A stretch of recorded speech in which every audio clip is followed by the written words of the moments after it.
Hello and welcome to this edition of Talk Time. I'm Paranjoy Guha-Thakurta in the studio of Lok Sabha Television here in New Delhi.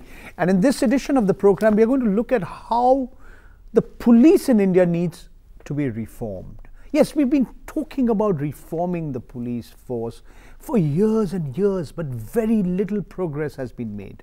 Why has so little progress been made in reforming the way our police personnel work? That's the first issue, because good policing is critical, it's crucial to ensuring that women are safe. There's a hue and cry across this country on what needs to be done after the terrible gang rape of a young woman in Delhi on the 16th of December. But good policing is an integral part of ensuring that women are more secure in this country. And related to these issues is the whole issue of how to make the police more gender sensitive. To discuss these issues and related issues, let me welcome the guests who are here with me in the studio. I'm very happy to have with me here, right here, Ms. Nawaz Kotwal. Ms. Kotwal is a coordinator of the Police Reforms Initiative of Commonwealth Human Rights Initiative, which is an international civil society organization which is looking at what needs to be done to make systemic changes in the way the police in this country work. A lawyer by profession, has a degree in law from the Government Law College in Mumbai. Thank you, Ms. Kotwal, for coming here. With us here is Mr. Jacob Punus. He retired recently as the Director General of Police of Kerala. He belongs to the 1975 batch of the Indian Police Service. He served more than 3.5 decades in the police force, and he's also been, he was also the chairman of the Kerala Police Act Review Committee. He was the City Police Commissioner of Thiruvananthapuram. Thank you, Mr. Jacob Punus, for coming here to our studio. Let me start with you, Ms. Nawaz Kotwal. In September 2006, the Supreme Court ruled in what has now become a well-known judgment of Prakash Singh, who is himself a former Director General of Police and the Union of India, that fairly wide-ranging reforms need to be initiated. But these require to be done by various states. Many argue that over the last 6.5, almost 7 years since that judgment was delivered, very little has changed on the ground, and our police force, despite innumerable committees, their recommendations, continues to work in a manner which is not suited to today's day and age. Your views on the big picture when it comes to reforming the police in India? Yeah, the Supreme Court gave its judgment in September 2006, and on that date it gave a 3-month time period for implementation. So it was not, a lot of states had objections, passed several affidavits saying that they were not agreeable to some of the directives that were being passed, but the Supreme Court said nothing doing. Within 3 months you have to implement all the 6 directions. Now the 6 directions were towards the states and the 7th directed towards the center. It's been almost, as you say, almost 7 years since the judgment was passed, and you could say that almost all states have blatantly disobeyed what the courts said. The court's 6 directives were almost like a package deal. So it was identified the problems of policing as too much political interference, too little accountability, and very little professionalism within the police. So to address these directives, to address these problems, the 6 directives were laid down. And considering that the directives would loosen the politicians' control over the police, make the police more accountable, there was resistance from both these important players in the police reform battle. So the politicians resisted because they would lose that control. The police resisted because they would subject themselves to one more layer of accountability. Stop here for the moment. Let me bring in Mr. Jacob Punus into our discussion. How important is the resistance of the political class, the representatives of the people, the elected representatives of the people, their, in a sense, refusal, if you like, to make the police autonomous of politicians? responsible for the current state of affairs that we find ourselves? I mean, it's very fashionable sometimes to blame politicians for everything that's gone wrong with our country. But let's also keep in mind that they are elected by the people of this country. They are representing the people of this country. Should we hold them largely responsible for what is going wrong as far as policing is concerned or reforming the police is concerned? I would hold that the present day politician has inherited a police system. Way back in 1902, there was a commission appointed by the British government. Almost all the ills of the current Indian police were there in full measure at that time. So it's more than a century, you're saying, and nothing is changing. So the ills of the Indian police were not created by the contemporary politician. Where the contemporary politician has failed is in changing what he inherited from the British. And there has been resistance both from the police side as well as from the political executive side. Most probably because the issues were not in focus. What happened after the Prakash Singh judgment of the Supreme Court is that these issues were focused. 7 issues were highlighted by the Supreme Court. As a result, as Ms. Kotwal has said, several states have not done anything. Some states have done half measures. In my states, there has been a significant improvement in the quality. Why would you say that? Is it because the political class, irrespective of their ideology, you know, we know in Kerala we have the left and then we have the Congress or the LDF and the UDF. Are you saying that there is a certain amount of consensus among politicians in your state that has made the difference? No, that made some difference, and we have a police act. We have a new police act in which a large number of the pronouncements of the Supreme Court have been brought into effect. We have also significantly traversed a large number of areas which were not mentioned in the Supreme Court judgment also. What we must understand is that we are not opposing political control of the police. What we are opposing is political interference in the day-to-day functioning of the police. How would you like to split hairs? Is there a difference between political control and political interference, as Mr. Jacob Punus is trying to draw a distinction? I mean, at the end of the day, the relationship between the elected representatives and the police, the law enforcing authorities, is not such a easily definable relationship. But let's put it this way, in a democracy, the elected representatives believe that they, in a sense, have an upper hand. And for reasons that have got to do with the way the polity and our society is structured, they believe at the end of the day, the police should be answerable to the elected representatives. Now, how do you really draw that distinction between the police being answerable to the political leadership and the interference of the political leadership in the day-to-day working of the police? Absolutely, that's a very good point.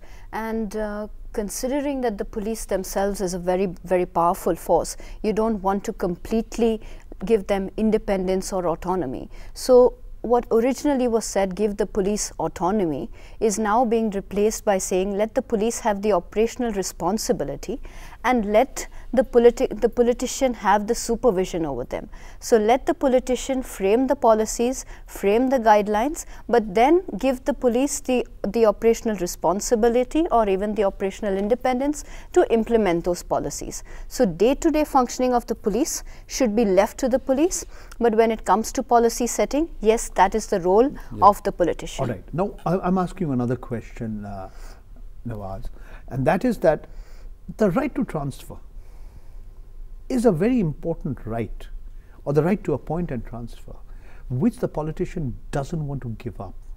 How important is this right, and how does it matter? I mean, or does it really matter that the politician should have the last word as to where a particular police officer should be, stationed at a particular point of time? No, he should not, because it is the immediate superior. It is the chief of police who knows his particular officer, and he knows where he's best suited to be placed. And the Supreme Court also in its directive recognized that this was a big problem of policing. Transfer is a weapon in the hands of the politician. And that's why it set up a police establishment board, which it said would comprise of 4 senior most officers. And this board would look at the transfers, promotions, postings of all officers up to the level of superintendent of police, and give suggestions, recommendations for transfers above the superintendent of police, which shall ordinarily be accepted by the government. Mr. Jacob Punus, you see, in any democracy, the ultimate responsibility for ensuring law and order and security of the populace does rest with the representative of the police. I mean, if anybody gets the flag, okay, as police chief you get flag, but the Home Minister thinks that he is really where the buck stops. So the question that would now be, what is the relative jurisdiction? Where are the lines on the sand? Where do they have to be drawn? What is that dividing line between interference and control? And the line exists, though the distinction is quite thin. The line does exist. The difference comes in the Home Minister does not decide whom to arrest, whom not to arrest, which case to charge sheet, which case not to charge sheet. These kind of matters are to be decided by the police professional in the light of the evidence, in the light of the investigation done. It is not a question of political choice. Where the individual citizen's freedom is in question, then the freedom has to be controlled. That the police freedom has to be controlled by the politician in a way that police do not act against the law. Police do not carry out any oppression against the citizen. Okay. That comes within the Home Minister's. You know, I was reading this note that had been prepared by the Commonwealth Human Rights Initiative. One of the points is that there should be no direction from the Minister to the Director General of Police that could have an effect of requiring the non-enforcement of a particular area of law. Yeah. So it's not just the enforcement, it's also the non-enforcement that matters. Yeah. The law, once it is enacted by the Parliament and the State Assembly, must be enforced by the police. Now, nobody has got a discretionary right to say the law should not be enforced.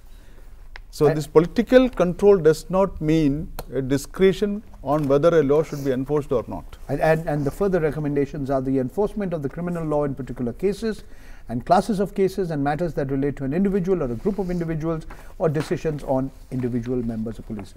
Most politicians will say that this is like, I mean, giving up his powers completely, making him into an ineffective minister. No, clearly not, because effective ministers, when police are given a power to conduct an investigation, to enforce a law, it is the Home Minister's responsibility to ensure that they do not convert that into a means to oppress the population. Okay. That they don't carry out illegal arrests, that they don't torture people, that they don't become a law unto themselves. All right. These are within the preserves of the Home Minister. Okay.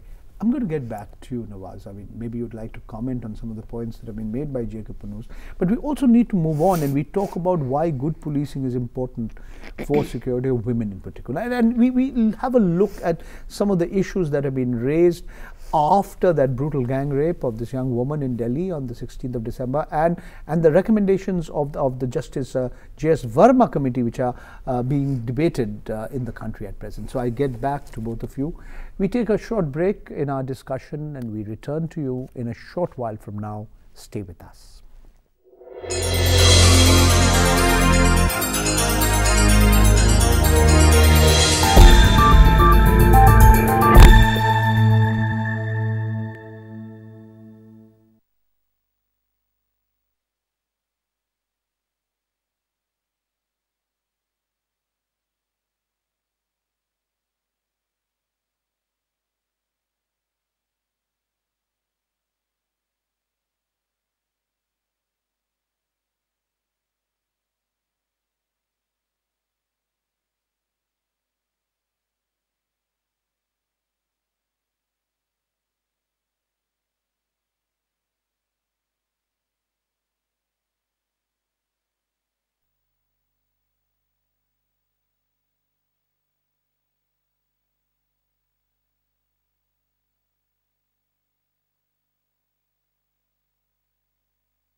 Welcome back to our discussion, which looks at how the police need to be reformed, how the police needs to be made more gender sensitive, and how good policing is a very, very integral aspect of ensuring greater security for women in this country. With me here in the studio of Lok Sabha Television, I have Ms. Nawaz Kotwal, coordinator of the Police Reforms Program of the Commonwealth Human Rights Initiative, and Mr. Jacob Punus, former Director General of Police in Kerala.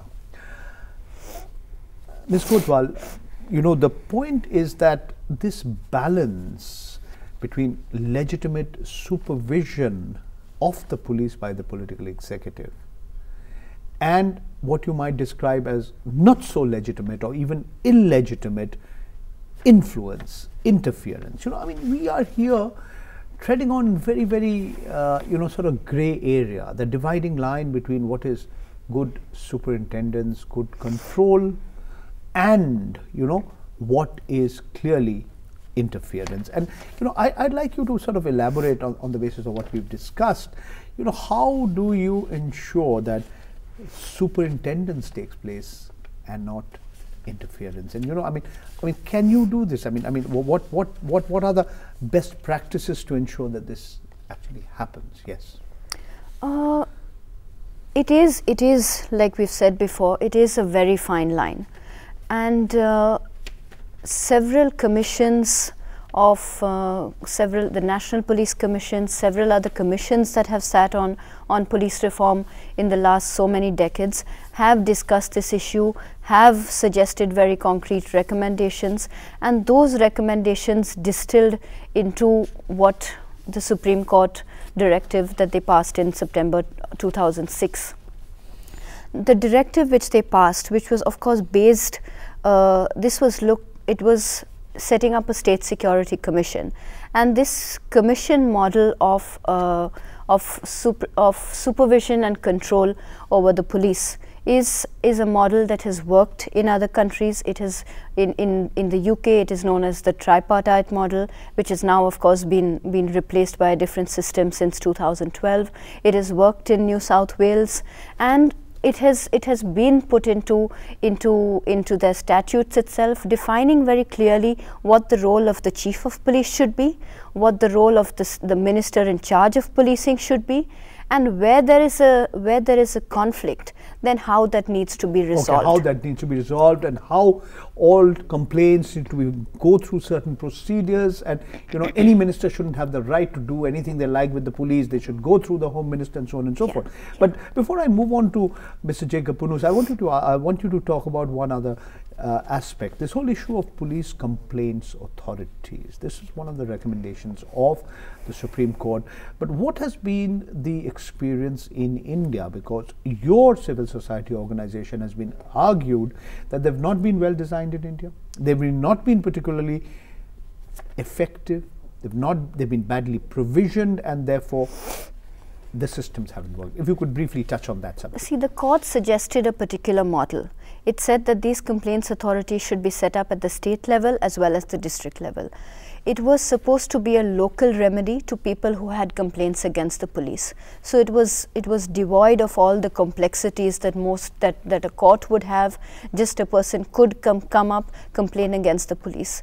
The court suggested that there should be a particular composition, there should be a particular selection process, and they would have a fixed mandate. They would be full-time bodies with the power to hire independent investigators. None of this has been followed by almost every state, because it is subjecting the police to an external accountability mechanism. And this is being resisted both by the police? Both by the police as well as by the politician, because it's like a give and take. If I don't want to give up my control over the police, then the police's demand would also be that don't subject us to so much accountability. Okay. Mr. Punus, so in other words, what she's suggesting, and what many others would suggest, is that there is indeed a deep-rooted nexus between the higher echelons of the police department and the politicians. And it suits both to ensure the absence of accountability. No, and therefore, these same complaints, the police complaints authorities, have been rendered ineffective. But complaints authorities, Kerala has got both at the district level as well as at the state level. We have enacted the legislation necessary for this. These authorities have been constituted, they have started functioning, and initially so far their functioning has been encouraging. But would you not agree that Kerala has been an exception perhaps in this regard? In many states, depends upon the level of political development, social development, cultural development in every state. In every state in India differs from every other state, and therefore what has been the Kerala experience has been really encouraging.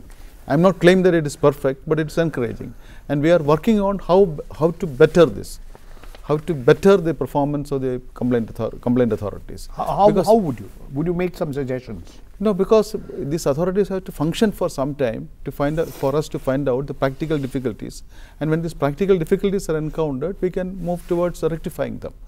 Now, large number of complaints are coming to the district complaint authorities, but very few complaints are coming to the state authorities, because state authority look into the officers of and above the rank of superintendent of police.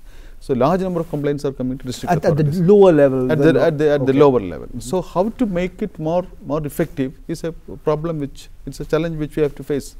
And because they have been functioning only for 2 or 3 years now. And recently we have strengthened, the structure has been strengthened by addition of independent members also. Nawaz, would you say that the Kerala experience has been very different from that of other states? And would you go along with his view, with Mr. Jacob Punis's view, that it perhaps has something to do with the nature of Kerala society? We know Kerala was one of the first states, or if not the first state in India, to become fully literate in terms of its human development indicators. It's been ahead of many and most other states in India, I would perhaps in certain respects, all other states in India. So has it got a lot to do with Kerala society? Yeah, I would say Kerala can easily be considered as an exception. Now, you can't really, yeah. So, but the same situation doesn't exist in say anywhere, northern India, central India, western India. It doesn't exist. In fact, the bigger states like Maharashtra, Karnataka, West Bengal, they have resisted the setting up of these complaints authorities like tooth and nail. None of the big states have set up complaints authorities, in fact. So it's so clear that there is a much more stronghold of the politicians there, and there's much more power that the police have there, where they are resisting all the reforms that have been introduced. But also, as Mr. Punus said, we have to wait and see how the authorities are functioning, and then suggest what changes you need to make. But also, this is a model. External oversight model has been looked at, experimented in several countries. There are certain basics or certain fundamentals at this stage you need to like inject into these authorities so that they start functioning properly. If at the inception stage itself they're so badly structured, they're so badly funded, they're not independent, they have to depend on the government for every rupee that is to be spent, then you're not going to be able to get any public to come to you, to have confidence in this authority, and that the authority will slowly grow. Because at this stage, if you're going to cripple it so much, it's never going to be able to walk on its own.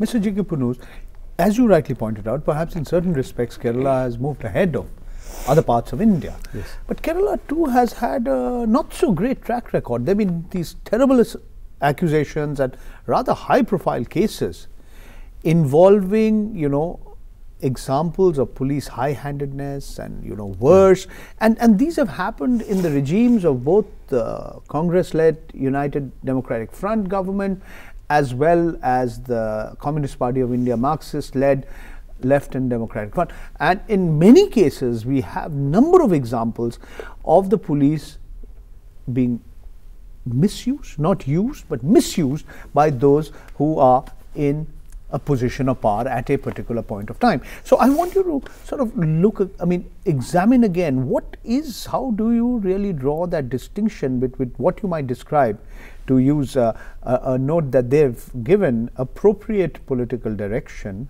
from a government, an elected government, and inappropriate political interference. As I said, I do not claim that Kerala experience has been perfect. There have been failings, there have been defects. But the important thing to note is that whenever any failing has come to notice, that has been acted upon. Very serious action has been taken against police officers who have misbehaved with the public, or accusations have been come against police officers. In all those cases, very serious action has been initiated against police officers. That has been happening in Kerala right for the past 30-40 years. It has been happening. Now, what we have done is, we have now a State Security Commission in which the Chief Minister, in which the Home Minister as well as the Leader of Opposition are members. In very many states this has not happened. For the Chief Minister or the Home Minister to sit across the board with the Leader of Opposition and be in the State Security Commission. Now, that has happened in Kerala. In very many matters, broad policy guidelines are agreed upon.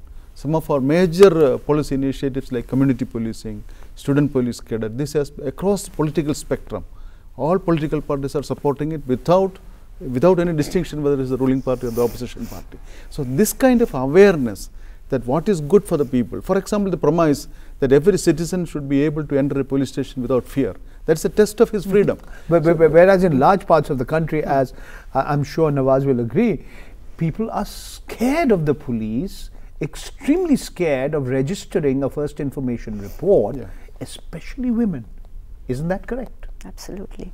And even by their some of the more notorious states have a very low registration of crime, while some of where there is good policing, you would say there is a higher registration of crime. Okay. And I think the media has a role to play in portraying this image of the police, as well as in portraying this negative image of crime registration. All right. Because the moment crime, there is the NCRB report which comes up on crime statistics, and then there is flashed all across the media that a particular state there's a 40% increase in crimes against women.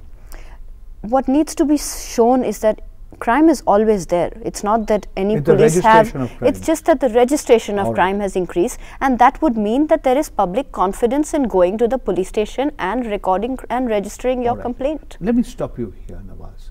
You know, this is a subject I want you to talk about in greater detail, in greater depth. I want to look at good policing, effective policing, and ensuring safety and security for women. Let's look at this issue in greater detail, and let's look ahead at what needs to be done. Let's look at what are the recommendations that have been made in the Justice Verma Committee, by the Justice Verma Committee, on ensuring that effective policing takes place in a manner that it enhances the security of women. Mr. Punus, I'm also going to get back to you on the same subject. We take one more break in our program. We are kind of halfway through our discussion, and in the remaining half of our program, let's discuss this issue of how do you sensitize the police force. We'll be back with you in a short while from now. We are looking at what needs to be done to make the police in this country far more gender sensitive. We'll be back with you. Stay with us.